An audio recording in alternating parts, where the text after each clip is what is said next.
Görsel İşitsel Teknoloji kanalından herkese merhabalar. Elektronik öğreniyorum serimize elektronik devrelerde kullandığımız besleme adaptörleriyle devam ediyoruz. Elektronik kartlar ihtiyaç duyduğu elektriği alternatif akıma doğru akıma dönüştükten sonra kullanabilirler. Biz elektronik kartlara besleme voltajı uygularken alternatif akımı doğru akıma dönüştürür, ondan sonra uygularız. Bildiğiniz gibi şehir şebekeleri 220 volt alternatif akım sağlamakta. Elektronik cihazlar ise 220 volt alternatif akımı doğrudan kullanmazlar. Trafo ya da switch mod adını verdiğimiz sistemler sayesinde alternatif akım belli bir miktar düşürülür. 220 voltluk enerji genellikle 12 volt ve 5 volt seviyelerinde kullanılır. Daha sonra ise diyotlar sayesinde doğrultularak doğru akıma dönüştürülür. Bu videomda sizlerle 220 voltluk alternatif akım nasıl düşürülür ve nasıl doğrultulur, bunu sağlayan devre elemanlarının yapısını inceleyeceğiz. Hazırsanız şimdi videomuza geçelim. Alternatif akımı öncelikle nasıl düşüreceğiz, daha sonra doğru akıma nasıl dönüştürülüyor, bunu öğrenelim.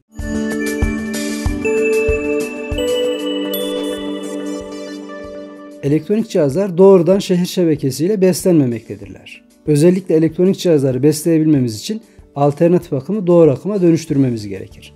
Yine elektronik cihazlar şehir şebekesinden gelen 220 voltluk alternatif akımı 220 voltluk doğru akım olarak kullanmazlar. Şehir şebekesinden gelen 220 volt bir hayli düşürülerek kullanırlar. Bu genellikle 12 volt ile 5 volt arasında değişmektedir. Temel seviyede biz şimdi bunların nasıl olduğunu öğrenelim.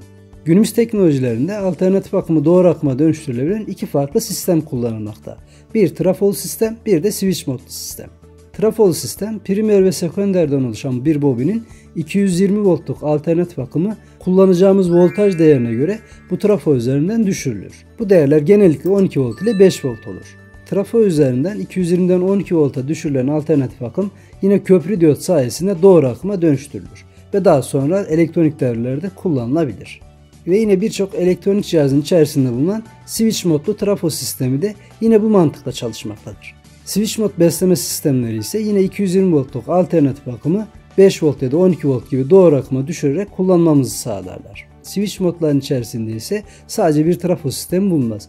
Daha fazla elektronik komponent bulunarak elektriğin yine alternatif akımdan doğru akıma hem düşürülüp hem de doğrultulması sağlanır.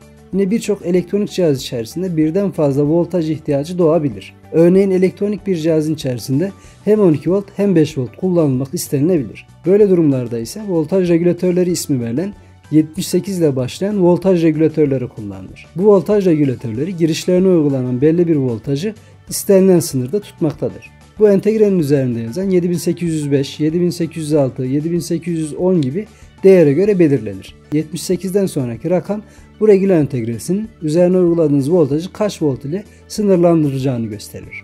Yine değişken voltajların kullanılması gerektiği durumlarda ise step up ve step down denilen devre kartları bulunmaktadır. Bunlar üzerlerine uygulanan voltajları üzerindeki trim pot sayesinde ayarlanarak belirlenebilirler. Bu step up ya da step down dönüştürücüler DC voltajı DC voltaja dönüştürmektedir. Siz bunların üzerine uygulayacağınız gerilimleri daha önceden alternatif akımdan doğru akıma dönüştürmeniz gerekir. Doğru akıma dönüştürdüğünüz voltajı bu devre kartının üzerine bağlayarak üzerindeki ayar trim potundan istediğiniz voltaja getirebilirsiniz. Laboratuvar güç kaynakları buna en güzel örnektir. Laboratuvar güç kaynaklarının üzerinde bulunan potansiyometrelerle istediğimiz voltaj değerlerini kullanabiliyoruz. Şimdi sizlerle 220 volt alternatif akımı doğru akıma dönüştüren trafolu bir sistemin iç yapısına bakalım. Evet, şu anda önümüzde alternatif akımı doğru akıma döndürebilen AC/DC bir adaptör bulunuyor. 220 volt alternatif akımı 9 voltluk DC akıma dönüştürebilen bir adaptör. Bu adaptörün üzerine baktığımız zaman 230 volt 50 Hz'lik girişi bulunan 9 volt 300 mAh'lik çıkışı bulunan bir adaptör olduğunu görüyoruz. 230 volt alternatif akımı 9 volt doğru akıma dönüştürebiliyor. Biz bu adaptörün üzerinden 300 mAh'lik akım çekebiliyormuşuz. Bu adaptörün toplam maksimum akım verebileceği güç 300 mAh'miş. Şimdi elimizdeki bu adaptörün içini açalım ve içine yakından bakalım. Trafomuzun içini açtığımız zaman bir tane bobin sargı görüyoruz ve bir tane de elektronik kart görüyoruz. Üzerinde diyot ve kondansatör bulunuyor. Bu trafo üzerine uygulanan 220 voltluk alternatif akımı 9 voltluk alternatif akıma düşürmeye yarıyor. Girişine 220 volt alternatif uygulanıyor ve çıkışından yine alternatif akım elde ediliyor. 220 voltu 9 volta düşürüyor. Daha sonra köprü diyot adını verdiğimiz 4 tane diyottan oluşan bir köprü diyot sistemi alternatif akımı doğru akıma dönüştürüyor. Burada görmüş olduğumuz kondansatör ise çıkışta filtre kondansatör görevinde devreye paralel bir şekilde bağlanmış. Çıkışın daha kararlı olması için ve voltaj dalgalanmasının daha az olması için bir tane kondansatörle de desteklenmiş durumda. 220 volt alternatif akımı 9 volt doğru akıma dönüştürebilen bir adaptörün iç yapısını bu şekilde görmüş olduk. İçerisinde başka herhangi bir devre elemanı bulunmamaktadır. Köprü diyotlar ayrı ayrı 4 tane diyotun bir araya gelmesiyle oluşturulabileceği gibi bu şekilde tek bir kılıf içerisinde de bulunabilir. 4 tane diyotun bir araya gelmiş şekilde bir kılıf içerisinde doğrudan alternatif akımı doğru akıma dönüştüren köprü diyotlar da tek kılıf içerisinde bulunmaktadır. Bu şekilde trafol adaptörler eskiden çok kullanılıyordu. Artık yerlerini switch mod adını verdiğimiz elektronik trafoların yerine bırakmış durumda. Voltaj dalgalanmalarından etkilenirken arıza yapmaması ise bir avantajdır. Bu trafolar voltaj dalgalanmalarından kolay kolay etkilenmezler, arıza yapmazlar. Switch modlarla kıyasladığımız zaman switch modlar voltaj dalgalanmalarında daha çabuk arızalanabilirler. Ama bu trafoların içerisinde eğer ki verebileceği yükün üzerinde bir yük çekmiyorsanız kolay kolay arıza yapmazlar. Uzun yıllar kullanılabilirler. Bu trafoların dezavantajı ise ağır olmaları, içerisinde bobin sargı bulundurdukları için daha ağır yapıda olmaları, daha kaba olmaları. Bu 300 mA verebilen bir trafo. Eğer ki 1 amperlik bir trafo olsaydı daha büyük ve daha ağır olacaktı. Switch mod beslemelerle, switch mod trafolarla kıyasladığımız zaman neredeyse 3 katı büyüklüğünde ve ağırlığında diyebiliriz. 220 volt şehir şebekesini 5 volt doğru akıma dönüştüren switch modun iç yapısına bakalım. Görmüş olduğunuz adaptör ise yine alternatif akımı doğru akıma dönüştürebilen switch mod beslemeye sahip, switch mod sisteme sahip bir adaptör. Yine 220 voltluk alternatif akımı çıkışında 5 volt, 12 volt gibi değerlere kadar düşürebilir. Şu an benim elimde tutmuş olduğum bu adaptör 220 volt alternatif akımı 5 volt DC akıma dönüştürüyor. Ve 2 amper akım çekebiliyoruz. Yani 2000 miliampere kadar akım verebiliyor. Şimdi bu trafonun iç yapısına bakacak olursak biraz önceki trafodan farklı olduğunu görüyoruz. Daha fazla elektronik devre elemanı barındırıyor. Biraz önceki adaptörde voltaj bir trafo üzerinden düşürülüyordu. Bunda ise daha çok elektronik komponentler kullanılarak düşürülmüş durumda. Aşağı kısmına baktığımız zaman ise girişim ve çıkışın birbirinden yalıtılmış olduğunu görüyoruz. Switch mod trafolarının en büyük özelliği girişindeki voltaj dalgalanmalarının, girişindeki voltaj kirliliğinin çıkışında yaşanmaması. Çıkışında daha kararlı voltajlar alınabilmesi. Bu adaptörlerin en büyük avantajı küçük yapıda olmaları ve hafif olmalarıdır. Trafolu adaptörlerde olduğu gibi ağır değillerdir. Şu an elimde görmüş olduğunuz bu adaptör 2000 mA akım verebilmekte. Trafolu adaptörle kıyasladığımız zaman ise neredeyse ciddi bir fark görünmekte. Şimdi ikisini yan yana koyup baktığımız zaman 300 mA verebilen bir trafo, 2000 mA verebilen bir trafo. Gördüğünüz gibi boyutları neredeyse birbirine çok yakın olmasına rağmen verebildiği enerji switch modda daha fazladır. Bu trafoların dezavantajları ise voltaj dalgalanmalarından çabuk etkilenmeleri. Eğer ki voltaj çok hızlı dalgalanırsa arıza yapmaları daha çabuk olmaktadır. Artık son zamanlarda günümüz teknolojilerinde daha az yer kaplamaları ve çıkışından daha kararlı voltaj alınabilmesi elektronik devrelerde sıklıkla tercih sebebidir. Switch mod trafolar çıkışından voltajın neredeyse hiç dalgalanmadan verebilmektedir. Trafolu adaptörlerde voltaj dalgalanmalarından çıkışı etkilenebilirken switch mod trafolarda voltaj dalgalanmalarında çıkışı neredeyse hiç etkilenmeden sabit ve kararlı bir şekilde aynı voltajı verebilmektedir. Bu karta aşağıdan baktığımız zaman girişinin ve çıkışının yalıtılmış olması ise ayrıca avantajlı durumundadır. Bu görmüş olduğumuz adaptörümüz ise 220 volt alternatif akımı 12 volta düşürebilen bir adaptör. Bu kadar küçük bir kasa yapısına sahip olmasına rağmen 150 wattlık bir güce sahip. Biz bunun çıkışından 12 amper akım çekebiliyoruz. Yani 12.000 miliamper akım verebilmekte. Buna birazcık daha yakından bakacak olursak üzerinde 220 volt alternatif akım giriş ve doğru akım çıkışlar bulunmakta. L yazan kısma faz, N yazan kısma nötrü bağlıyoruz. Buradaki toprak sembolünün olduğu yere ise toprak hattını bağlıyoruz.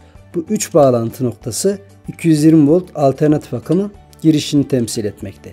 Buradan biz 220 volt alternatif akım bağlıyoruz. Ve burada 2 tane eksi ve 2 tane artı bacağın olduğunu görüyoruz. Buradan ise ayrı ayrı 12 voltluk akımlar alabiliyoruz. 6 amper bir kanaldan 6 amper bir kanaldan voltaj çekebiliyoruz. Dilersek tek seferde 12 amper yük de çekebiliriz. Hemen burada bir tane artı ve ADC yazan bir potansiyometre görüyoruz. Bu tarz güç kaynaklarının çıkışını daha kararlı hale getirebilmek için voltaj ayarlaması yapabiliyoruz. Girişine uygulanan gerilim çıkışta her zaman 12 voltu doğrudan vermeyebilir. Dolayısıyla buradaki ayar potunu çevirerek çıkışını tam 12 volt ayarlayabiliyoruz. Ya da 12 voltun biraz altında ya da biraz üzerinde ayarlayabiliyoruz. Onu da buradaki potansiyometre ile sağlayabiliyoruz. Artı ve ADC yazan trim pot ile bunu yapabiliyoruz. Bu switch modun içerisine baktığımız zaman ise daha fazla devre elemanı bulunduruyor, entegre bulunduruyor ve güç transistörleri bulunduruyor. Ve hemen burada 220 volt ve 110 voltla çalışabilecek şekilde bir tane de switch bulunuyor.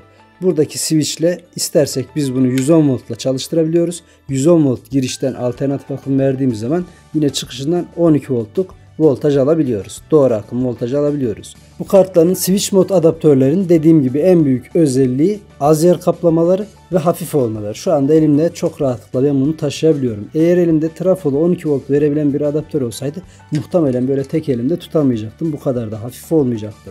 Çok ağır bir yapıya sahip olacaktı. Switch mod trafoların son zamanlardaki tercih sebeplerinden birisi de hafif olmaları ve çıkışında kararlı voltaj verebilmeleri. Çıkış voltajlarının neredeyse hiç dalgalanmadan sabit bir şekilde gelebilmeleri. Dezavantajları ise girişindeki alternatif akımın çok hızlı bir şekilde dalgalanması halinde kolaylıkla arıza yapabilecek seviyede olması. Çünkü içerisinde zaten arızalanabilecek yeteri kadar fazlalıkta elektronik devre barındırmakta. 220 volt şehir şebekesinin 12 voltluk doğru akıma dönüştürüldükten sonra voltaj regülatörleriyle nasıl kullanabileceğimizi birlikte inceleyelim. Görmüş olduğunuz bu entegreler voltaj regülatörleri. Yapı olarak transistörlere benzerler. 7805, 7806, 7808, 7810, 12 ve 15 gibi değerleri bulunmakta. Bunlar ise girişine uygulanan voltajı çıkışında sabitlerler. Çok fazla akım gerektirmeyen devrelerde yine bu voltaj regülatörlerini kullanabiliriz. Şimdi bu voltaj regülatörlerinden bir tanesini bağlayalım. Girişine uygulayacağımız voltajı çıkışında nasıl düşürdüğüne hep birlikte bakalım. Bunlar girişine uygulanan voltajı üzerinde yazan değer kadar düşürür. 78'den sonraki 05, 06, 08, 12 gibi değerler çıkışını kaç volt olarak sınırlandıracağını belirler. Örneğin 7805 regüle entegresi, siz bunun girişine uygulayacağınız 7 ila 12 voltu çıkışından sabit 5 volt olarak alabilirsiniz. Bu regüle entegresinin data sheet'ine baktığımız zaman en dıştaki bacağı voltaj girişi, ortadaki bacağı ise GND yani eksi hattı, en sağdaki bacağı ise çıkış. Bu entegreden çıkış alabilmemiz için şu anda şemadaki gibi bir bağlantı yapıyoruz. Giriş GND'ler ortak, çıkışı bağımsız. Şimdi şemadaki bağlantıyı yapıyorum. Güç kaynağımı 12 volta ayarlıyorum ve ölçümüme başlıyorum. Gördüğünüz gibi girişine uyguladığımız 12 voltu çıkışından 5 volt olarak alabildik. Bu entegreler daha düşük akımlı devrelerde farklı güç kaynakları kullanılması gerektiği zaman tercih edilebilir. Lakin unutulmaması gereken bir durum var. Bu regülatör entegreleri voltajı düşürürken fazla voltajı ısı enerjisine dönüştürüyor. O yüzden çok fazla enerji kaybına sebep olabilir. Üzerinden çok fazla akım geçiremiyoruz. Zaten yapısına baktığımız zaman metal soğutucuya bağlanması gerektiğini görüyoruz. Bu entegreler üzerinden çok fazla akım çektiğimiz zaman ısınabiliyor. Bu entegrelerin girişine ne kadarlık bir voltaj uygulayabileceğimiz, çıkışından ne kadarlık bir voltaj alabileceğimiz data sheet'inde yazıyor. Ve yine üzerinden çekebileceğimiz akımı data sheet'ine bakarak okumamız gerekiyor. Bu entegrenin üzerinden çekebileceğimiz maksimum akım miktarını data sheet'inden bakıyoruz. Bu 7805 regüle entegresinin yerine şimdi 7815 entegresini takacağım. 7815 regüle entegresi 15 volta kadar voltajı düşürecekti. Şu anda voltajı yükseltmeye başlıyorum. Girişine uyguladığım voltajı artırmaya başladım.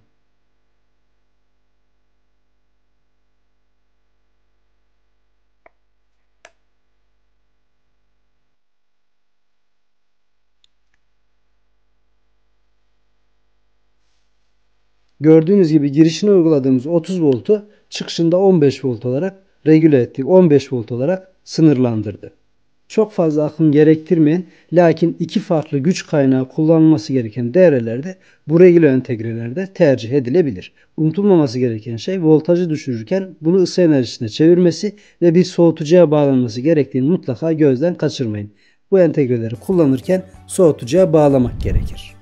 Daha önce alternatif akımdan doğru akıma dönüştürülmüş bir voltajı farklı voltaj değerlerinde nasıl ayarlayabileceğimizi hazır step up ve step down devreleri üzerinden inceleyelim.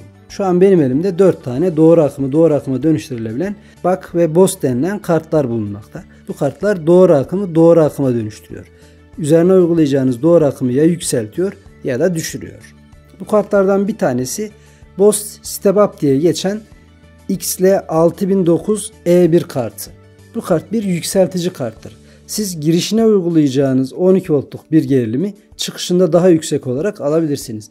Bu üzerinde bulunan potansiyometreyi çevirerek bunu sağlayabiliyoruz. Burada bulunan kart ise LM2596 DC-DC düşürücü karttır. Yine bunun üzerine uygulayacağınız bir voltajı daha aşağıya bu kart sayesinde düşürebiliyoruz. Üzerindeki yine bu ayarlı trimmer kondansatör sayesinde bu voltajı daha aşağıya düşürebiliyoruz. Burada bir tane de yine LM317 düşürücü bir kart bulunmakta. Daha küçük projelerde kullanmak için ise Mini 360 isminde bir kart bulunmakta. Bu daha küçük akım gerektiren devrelerde kullanılıyor. Şimdi bu kartların nasıl çalıştığını üzerine voltaj uygulayarak ve ölçü aletimizle ölçerek bakalım.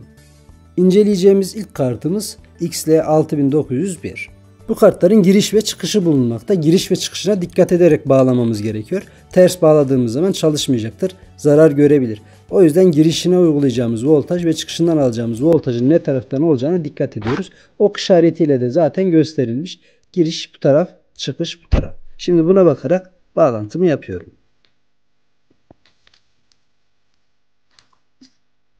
Eksi ve artımı bağladım. Ölçü aletimi de bağlayacağım şimdi. Çıkıştan aldığımız voltajı görebilmemiz için.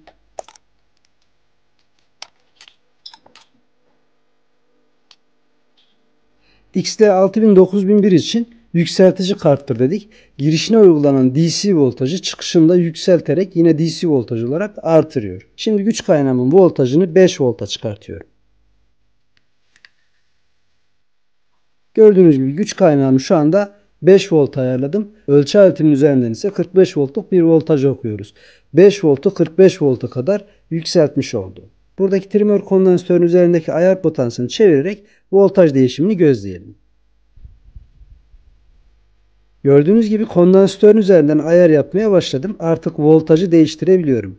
5 volt uyguladım. 40 volta kadar voltaj alabildim. Çevirdikçe voltajı düşürebiliyorum.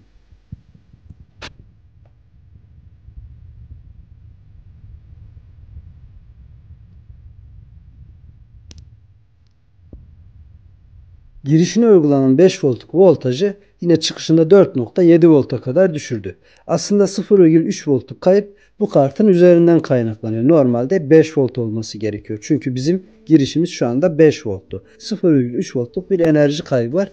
O da bu kartın üzerindeki devre elemanlarının üzerinde kaybedildiği için. Şimdi girişimi 12 volt yapmak istiyorum.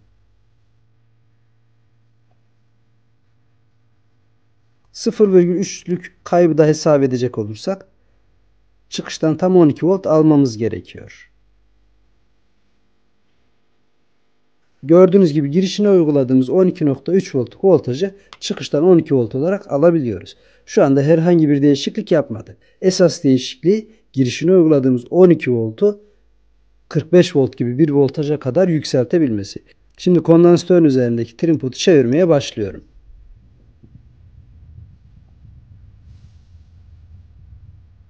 Çevirmeyi belli bir noktaya getirdikten sonra artık voltajın yavaş yavaş yükseldiğini görebiliyorum. Şimdi okuyacağım son değere kadar çeviriyorum.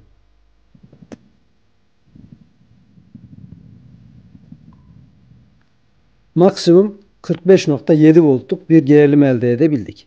XL6009 devresiyle girişine uyguladığımız 12 voltluk voltajı çıkışta 45 volt olarak alabiliyoruz. Şimdi bu kartı çıkartıyorum. Başka bir kartı inceleyeceğiz. Bu elimde görmüş olduğunuz kart ise LM2596. Yine doğru akıma dönüştürebilen bir kart. Bu kart ise üzerine uygulanan voltajı daha düşük voltajlara düşürebilen bir karttır. LM6009 kartından neredeyse hiçbir farkı bulunmamaktadır. Baktığımız zaman yapı olarak birbirine benziyor. Üzerlerinde kullanılan devre elemanları sayısı bile neredeyse aynı. Girişindeki kondansatör, burada bir tane bobin sargı, ayarlı kondansatör ve buradaki entegre. Zaten bu işi yapan buradaki güç entegresi arkadaşlar. Güç entegresi değişerek düşük voltajı yüksek voltaja ya da yüksek voltajı düşük voltaja çevirebiliyoruz. Şimdi bağlantılarını yapıyorum. Bu kartın da testlerini yapalım. Giriş ve çıkışlarına dikkat ederek, artı ve eksisine dikkat ederek bağlantılarını yapıyorum.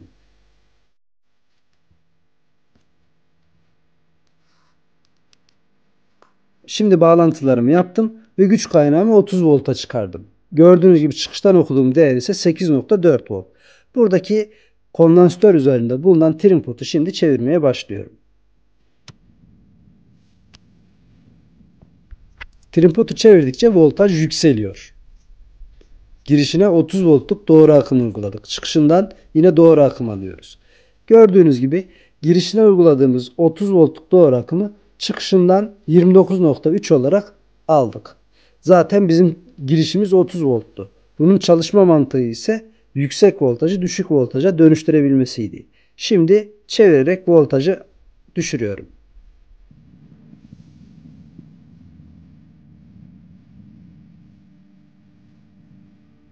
Girişine uygulanan 30 voltluk doğru akımı 1.3 volt gibi bir değere kadar düşürebildik. LM2596 kartı girişine uygulanan doğru akımı daha düşük voltajlara düşürmek için kullanılıyor. Şimdi 12 volta düşürmek istiyorum.